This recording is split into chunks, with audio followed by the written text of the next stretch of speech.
welcome to BiblioWrecks, where we read the worst stories the world has to offer. I'm BamBam. And I'm Bugs.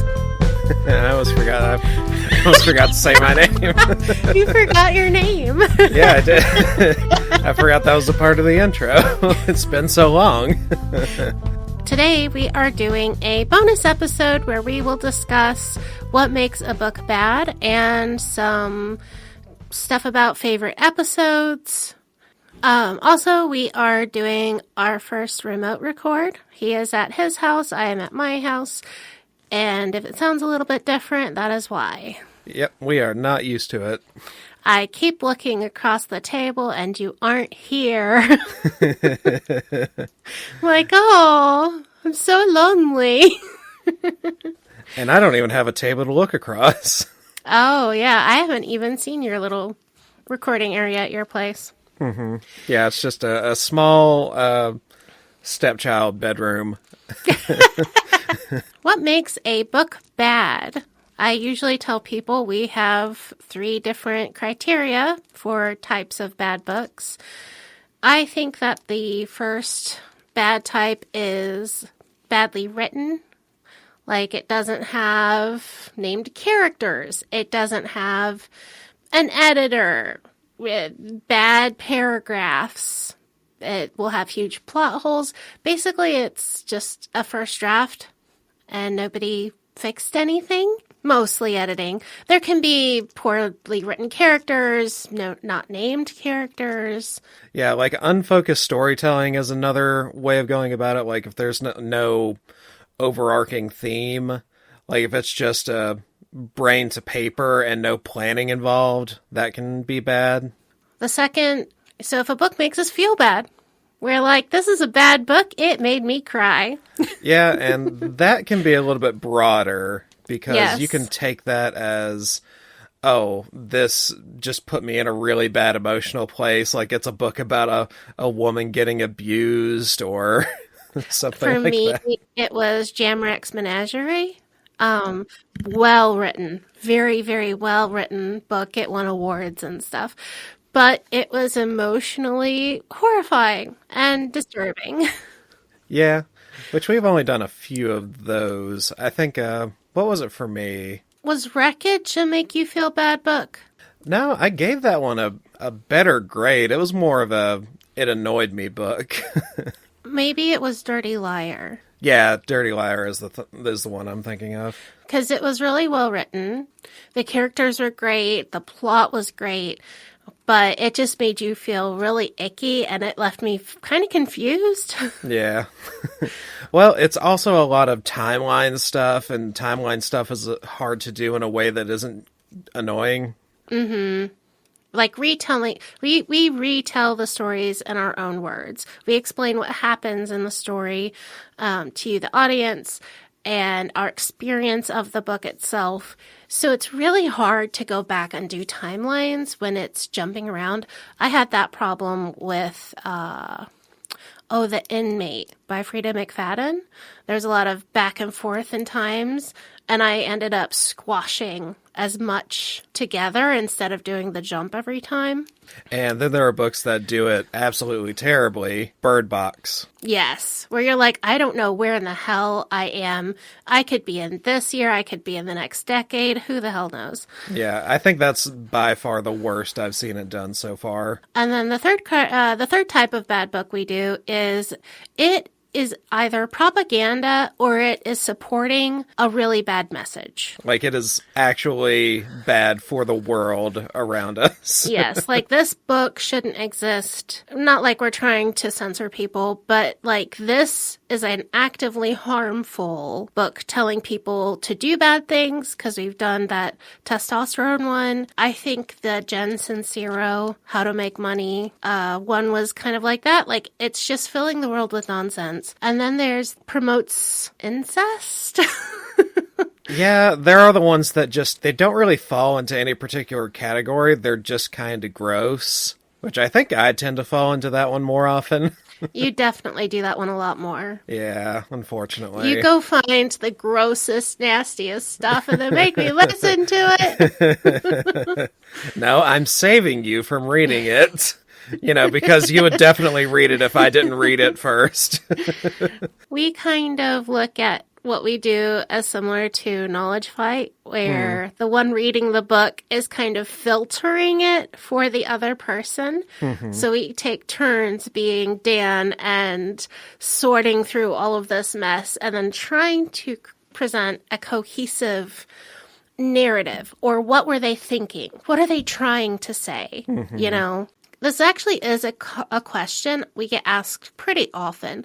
Like, well, what do you mean by bad book? And I was like, maybe people who are just now listening to us also want to know how we define bad book for our podcast. There's also ones we've done, like Pirate Latitudes, when it was just... I feel like that one, it was more about the interesting bits surrounding the book than how actually bad the book was. Yeah, that one was more like a failure to launch. It could have been good. That one made me feel bad, for sure. Yeah. Yeah, a lot of times for me, I'll redefine the angle I'm coming at it just because something is kind of interesting, which I think sometimes I try to push it a little too far, and you have to pull me back from it a lot of the times. Because sometimes I just want to talk about whatever stupid thing I've picked up and read, and it's just got no place on our podcast for it. Right, and I'm like, hey, we're trying to retell these stories. What's this actual book about? I think you kind of were really pushing that limit on the aquarium. Kenneth Ing. Yeah. You were just, like, ready to be obsessed over this guy. And it was like, let's get back to what's the story about? I mean, the story is insane. I just also felt like the author was a crucial part to understanding what the book is kind of about, is that he's kind of an egomaniac. Because if I hadn't explained him at all and then went into that last bit of the book where he's talking about his different philosophical proofs, that wouldn't have made any sense. But in the context of, that author being an insane person on Fox News, it felt relevant. Yeah. So how much research do you generally do on authors? Well, a lot of the times it kind of depends. Usually a lot of the authors that we read are pretty obscure. For books like The Aquarium, knowing about the author feels pretty important. But other books like yeah. Why am I saying Ramoni? Yeah, Moroni Smith. Moroni. In the Land of Zarahemla. I feel like that one's pretty clear without the author what it's trying to do, just because it's religious storytelling. The author isn't really all that important and not really necessary to explain why it's weird and crazy. Yeah, because you can just say, oh, this is basically Mormon fantasy. That's the explanation you need and what you get without... Also, like, I think it was Eternal River. I was able to find a couple paragraphs about that author on an obscure blog, because he was, what was he? Church of Science? Scientific Christianity. I can't remember exactly, but he was like a deacon and really big in their religion, and I was able to find out about him because of his other stuff, not really associated with him as an author. So sometimes the authors that we pick up these books, they used a pen name, there's nothing about them online. They wrote this one thing, and there's nothing else about them. Or sometimes the books are really old, and there's just not much detail. I mean, then you have books like Eye of Argon, where knowing about the author feels pretty important, just like context-wise. Like, that really informed how we wanted to treat that book. Because knowing he was, 16 at the time? Yeah, he was a child. Yeah, that changed how I was doing that, because if that had been a 30-year-old guy, I would have treated that so much differently. But, I gave him a lot of leeway, because in the context of it being written by a 16-year-old, it's a lot different. Right. Like, if we find out an author was a child or English is their second language, we try to be like, oh, that explains these issues. And we're not going to, hit hard on it because obviously they're at a disadvantage here. We don't want to punch down. Yeah. And that feels like punching down if you're criticizing a child's work, Then there are other books like Lawnmower Man where it's not really all that important what Stephen King was doing because, he was on drugs. He was also in legal battles with New Line Cinema. Right, and the movie ended up being so insane. I don't remember if we spent much time on the story at all, but it was a very short story. Mm-hmm. Only 2 things happen. The real interesting bit was the crazy movie that had nothing to do with the book. Like, that's up there with Bram Stoker's Shadow Builder as far as deviation from the original content. Mm-hmm. Yeah, I think that episode was about an hour and 15 minutes, and maybe 20 minutes of it was talking about the book. So we were just, informing about the book, giving the movie context so that we could talk about the actual bad piece of media, which was the movie. Yeah. God, and at the end of that movie, I couldn't even watch the flashing scenes. It was giving me such a bad headache. Mm-hmm. Any favorite episodes that we've done over the last 2 years? Oh boy, I do go back to Lawnmower Man a lot. What's funny is I'm looking at my podcast app and it doesn't look like I've listened to it. Oh, yeah? Yeah, it shows it as not having been listened to. Granted, where I'm in school and finishing up my degree, not a lot of time to listen to my own podcast. Yeah. But I've been trying to re-listen to it as when I have time. There's big chunks in the middle of the semester where I just didn't listen to anything. Yeah. Ooh, A Billionaire Dinosaur Turned Me Gay. That might be one of my favorites. I don't think I've listened to that one yet either. Oh, I need to because you did a little bit without me, didn't you? I did. Yeah, I forgot. You haven't heard that yet. No, I haven't. That'll be a treat. Once I'm done with these exams, I will go and listen to that. Seven Brides for Seven Brothers. That one's always fun for me. I really like Spoondalini. That one was so absurdly fun and crazy. Ooh, yeah. Yes. That night we recorded that, you left like your head was spinning. It looked like a cartoon character with stars popping out of your head. Yeah, I was absolutely brain dead. And then I kept saying, wait, there's more. And you were like, no. Well, yeah, because number one, we had been recording for 3 hours. That one was such a long episode. Oh my God. And on top of that, it just every 15 minutes, it would be some new insane thing. Yeah. That one was just really fun to do. I really enjoyed that one. That one is definitely one of my favorites. I know your mostest favorite is Ty, because you can hear my soul leaving my body. Yeah, I enjoyed that. I think I'm the person who has listened to that episode the most of anybody on the planet. I really liked Eat Them Alive. I felt like you were starting to really develop the ability to tell the story in Eat Them Alive. Because we both have our own style. I'm very detailed, and the narrative is super important, and every little thing matters. And you're like, broad strokes. This is broadly what happened.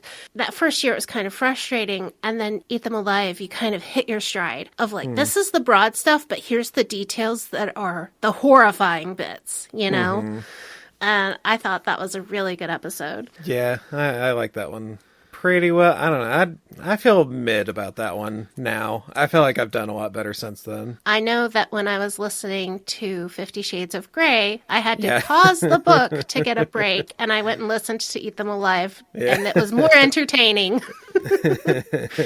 Ooh, how do you feel about the Trial of William Shakespeare episode? I need to go back and re-listen to that one because I'm kind of wondering if we really should have done that one. The guy, he talked to us about the episode or about the book. Here's the problem. You tell somebody you have a podcast about bad books and they say, hey, read what I wrote.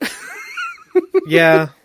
And it's but I do bad books. Yeah. And he argued with us and was like, well, you should do good books and include mine in your good books. And that made me really angry, which is why we did it. And then it ended up being so boring. Yeah, it was like 90% boring and 10% spite. Yeah. Mostly it was the spite that kept me going. Yeah. Honestly, I think we're better now about not picking boring stuff. And we normally wouldn't have picked that one. It was just Yeah. arguing with the author that made me decide to do it. Yeah. I mean, it was a really bad book. It was was a very badly bad book. done. It was. Nonsensical. Yeah, and also just the agenda angle again. He was coming in with an agenda, and that's why it couldn't be a good, enjoyable story because it was too busy trying to promote its argument. Yeah, it was propaganda wrapped in a semi-story format. Yeah, I mean, vaguely.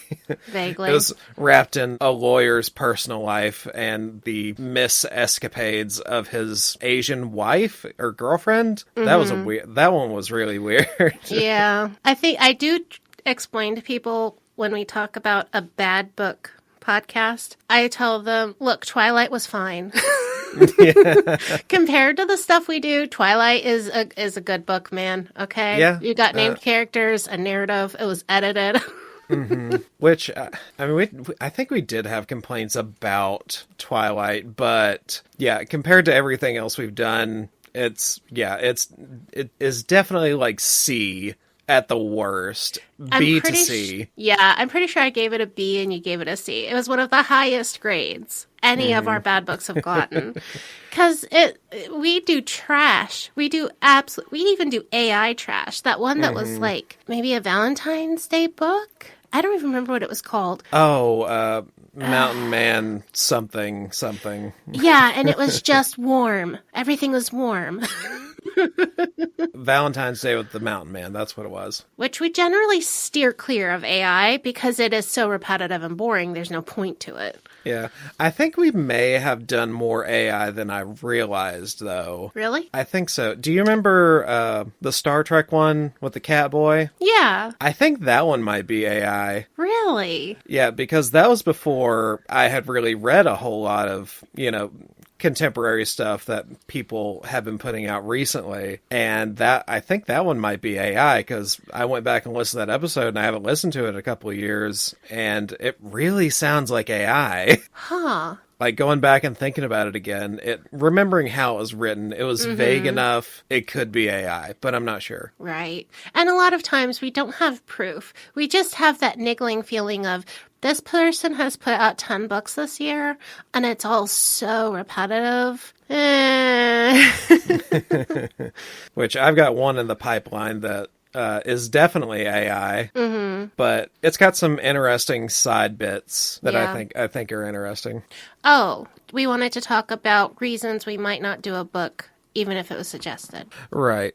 So we've gotten suggestions from some people, like, what's that really popular bad romance or dark romance? Oh, we got a suggestion, I think last year or the year before, for Haunting Adeline. Oh, yeah. And that one's been a pretty popular bad book to go over because, I mean, I've watched some other reviews about it, and it's definitely pretty bad. A guy assaults a woman with a gun, and not the way you would expect. So up there with Wings of a Butterfly for it's sexual assault stuff. Yeah, it's definitely right there with that. Yeah, that one's already been covered, enough, I think. There's enough, more popular people than us that have done it. And, sometimes I just don't want to read about a guy that sticks a pistol in a woman's vagina. Right. And when it's something that seems to be promoting or glorifying horrifying behavior, if other people have already pointed out, hey, this thing is really bad and gross, it feels kind of like, do we need to put ourselves through that? Everyone knows this is bad and gross. Whereas if it's something more obscure, we can be like, hey, don't support this author. This is really bad. Yeah. I took a contrarian perspective on It Ends With Us. Loads of people loved it. I thought it was very bad. And I'm sure people disagree with my perspective because it got a movie. People loved it. Yeah. That's weird that one got a movie. We got a suggestion for a book called The Golden Lotus by Lanling Xiao Zhao. And I looked it up, and it's like a really historical novel from ancient Chinese culture, basically. Yeah, I think it was written pre-1600s. And I'm all for, like, you know, tearing into an older book, but it's an older book from a culture that I have absolutely no experience with. Right. So it feels like there would be a lot of stuff we would be missing. Things could be changed in the translation of it. And it's online, people are saying it's a classic. So I guess it's probably similar to William Shakespeare. You know, it's a classic thing that loads of people love. Someone might read it and say, hey, this is really boring. That doesn't necessarily make it, like, bad for us, you know? Yeah, and it being a Chinese book and us knowing nothing about Chinese culture, I think it would be really culturally insensitive for us to do it. Mm-hmm. But maybe someone from that culture or someone who's knowledgeable about the culture would be able to critique it properly. I just don't think we have the ability to do it without just being totally ignorant. Also, if you want to send us suggestions, a couple sentences explaining why you thought the book was bad would be super helpful. Mm-hmm. If I have to commit to 400 pages to know whether a book was bad and everyone else online loved it, I don't feel terribly motivated to listen to 20 hours of an audiobook. Yeah. But if you say, hey, this is glorifying rape, or hey, this is a popular book that is really ableist and makes people believe a certain thing, or hey, this made me feel bad, it made me cry, it'll make you cry. Yeah. That would just be super helpful. There's also a lot of books that we come across that are fine for a certain amount of time. Like the first 2/3 of the book, they'll be normal. Yes. But then they'll take an insane turn that doesn't make any sense for the story, gives it some kind of insane thing that makes it bad at the very end. Mm-hmm. Or a missed opportunity or something like that at the very end. Mm-hmm. And that just makes you really mad. So for me, if the bad thing is at the end of the book, I need you to tell me that. Yeah. Otherwise, I'm just going to thumb through it. I will read a few chapters. And if I get the sense of, oh, this seems like a normal book, maybe not my style, but I'm probably not going to continue through with it. Because we love suggestions. It's just when you get a lot of suggestions from people and you're also reading through your own 30 to 40 to be read pile. I literally have 3 to be read piles in my house. Yeah, I got a lot of lists. Mm-hmm. Oh God, that's not even including the online lists of people, because I'm in some Reddits where people talk about bad books and I'm like, oh, that sounds bad. Hey, this sounds bad. I should do that one. And I still have all of these books from my childhood that I read, and I'm like, oh, I need to go back and do that book again. Mm-hmm. So there's just so much content, you know? Yeah. A lot of times it's just like negotiating with yourself, like, what do you think you can read this week that you think will be of any quality for the show or something like that. Because sometimes, I don't know about you, but for me, I'll read the book 2 or 3 times. Mm-hmm. It's really rare that I have read the book once and then made my notes because I care about the details. I care about the nuance. I think Fourth Wing was the only book where I did one full listen. Yeah, because it was so much longer. That was also a 20-hour book. Yeah. So for new listeners who don't really know us, I figured it would be good to kind of reintroduce ourselves. So I'm Bugs, and my pseudonym is based on Bugs Bunny. We're millennials. And I figured going off of cartoon characters that we watched growing up would be really fun. I, work professionally as an accountant, and I just want a separate work life and podcast life places. For me, my pseudonym it was just based off of also the cartoon character. From the Flintstones. And I don't remember why we picked it, but yeah, similarly, I've also got a full-time job where I'm just driving a truck every day, and this is like my only intellectual outlet.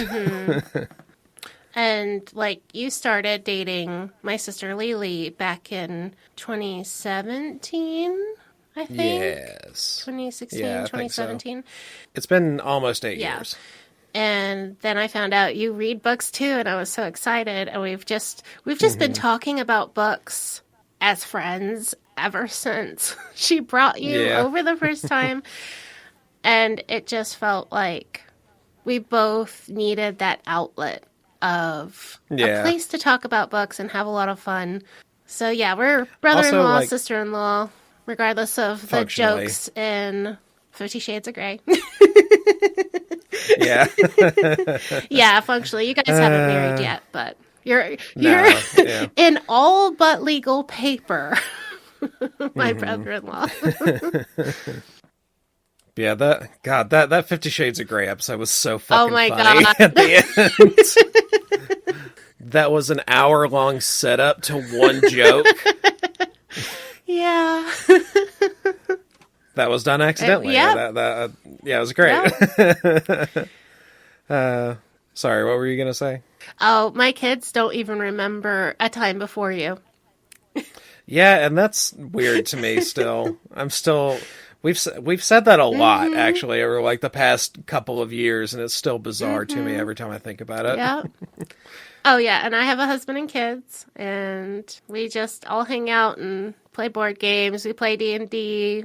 Yeah, because I don't really hang out with my own family, like, at all. You know, holidays, sometimes, but yeah, you guys were the first, like, family group that I'd had that I didn't despise, or that didn't say awful racist shit for no reason, or would yell and start fights for no reason. And yeah, you guys were just the chillest. Yeah, and then we're like the more the merrier.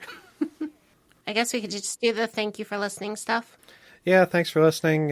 Send us recommendations, stuff like that. Yeah, we're really glad to have, I guess we're really glad to have the people coming over from GAM mostly, because I think they're the vast majority of our audience now. Yes, and we are so grateful to God Awful Movies for having us on. And I hope all of you guys really love our episodes too. I know that it's different listening to them and hearing us make fun comments on the movie. It's a different thing to actually enjoy what we do. And we've continued seeing consistent downloads, so it seems like you guys actually like our stuff, which just thrills me to no end. Yeah, even though we're not as funny as God Awful Movies by a We're lot. also not professional comedians. Yeah, that's also true. We're just two randos who love books, and we love hating on books. Yeah, we are certified haters, the yeah, thing. Yeah. Yeah, anybody who knows any bad books, just send us an email or comment on your various podcast listeners. Thank you so much for recommending us to your friends, to people online. Thank you for sharing our episodes and sending them to other people who also love to hate books. Follow us on Blue Sky. Follow us on Reddit. I have a Reddit community, r/BiblioWrecks. Come on over and chat. We can talk about bad books and suggestions and the episodes. Yeah. Until next time. Don't start a bad books podcast. Yeah, this is our spot. We were here first. Yeah. No, the space is already too crowded. Every other day I come across some new bad books podcast. And it's like, we were here first. We did it better. Yeah. Except for the ones that were here before us and do it better. Which I think it's a broad enough of an area for there to be a lot of bad book podcasts. And honestly, you might not even overlap on books. That's why we're like, any genre welcome, so long as they're bad. Literally, there's tens of thousands of books we could do, and we have a very limited amount of time and lifespan to actually do that. Yeah. Let's see. Who all are the podcasts that we've come across? There's 372 pages I'll never get back. That's one. Oh, If Books Could Kill. I love that podcast. Terrible Book Club. They're a lot of fun. I like them a lot. There's also a brand new one that I'm still undecided on. It's the Piece of Shit Book Club podcast. And it's based on a Reddit community, right? Yeah, like they're bloggers that started a Reddit page and have been doing that for like 10 years and are only now putting up a podcast. And like I think they're like decent people. It's just a 3 dudes talking podcast, and that kind of bores me. But they seem to be pretty good people, and I also crib a lot of book subjects from their subreddit, so yeah, I like them. And the other ones that we're kind of similar to are like Behind the Bastards. We're similar to kind of like Knowledge Fight and God Awful Movies, because we took like inspiration and formatting ideas from some different podcasts that I enjoy. Because I'm like, I enjoy these podcasts. They have these audiences. I want to have a similar audience. So how can we build it to be also an enjoyable format? And sometimes, it changes, it grows, it develops. I feel like we're much better at it now after 2 years of experience. Yeah, because I think our initial premise was just ripping straight from God Awful Movies and Behind the Bastards, because it's one person presenting to another person that's coming in cold. So that's the Behind the Bastards. And also it's just kind of silly media commentary. Yeah, we didn't want to do anything too serious or that would take you down too bad emotionally. We try to give lots of warnings when it's going to be that kind of book. Yeah, there's enough bad shit happening that bums everybody out. And when you can make fun of a character who becomes invisible by pulling their hood over their head, it's just fun to laugh about that. All right. Yes, don't join our book club. It's us only. Yeah. We're the piece of shits here. And then we name 10 more podcasts that we listen to and love. Yeah. All right. Well, I think we should end the episode there. Sounds good. Bye.